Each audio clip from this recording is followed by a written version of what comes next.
Kitu chochote kinachotokana na Mungu, venye asili ya Mungu, havina expiry date.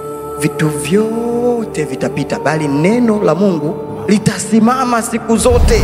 Wakorintho wa pili sura ya 5 mstari wa 17. Biblia inasema hivi: hata imekuwa mtu akiwa ndani ya Kristo amekuwa kiumbe kipya, ya kale yamepita, tazama yamekuwa mapya. Huu mstari una sehemu ambazo zinakufanya utazame vizuri. Inasema hata imekuwa, sio itakuwa.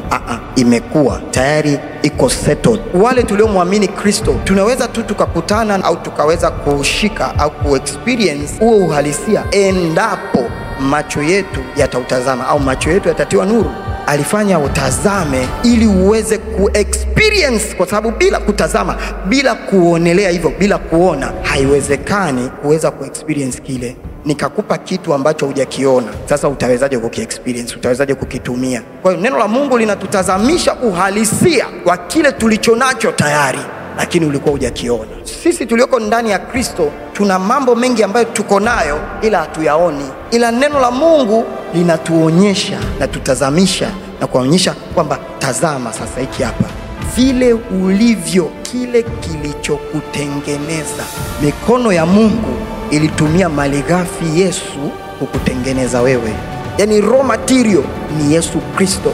Mungu akikuangalia wewe, anaangalia ile malighafi iliyokutengeneza, ile essence, kiini cha uzima wako, kiini cha maisha yako uliyopata katika Kristo na ubora wake ni Yesu. Baba, katika jina la Yesu, nimesikia neno lako linalonionyesha uhalisia wa maisha yangu nikiwa kiumbe kipya, uhalisia wa upya wa maisha yangu, uhalisia wangu ndani ya Kristo na asili ya Kristo na asili ya Mungu iliyoniumba, iliyonitengeneza ipo ndani yangu, inafanya kazi. Macho yangu yamefunguka, ninaona uhalisia. Sitaingia sehemu nisiyotakiwa kuingia, sitaharibikiwa, sitapotea. Nina uzima wa Mungu ndani yangu, nina uhalisia wa kweli ya neno la Mungu ndani yangu. Sitapotea, sitafeli, sitaharibikiwa. Natembea katika upya wa maisha, wa uhalisia wangu ndani ya Kristo. Maisha mapya, afya mpya kila siku, afya mpya,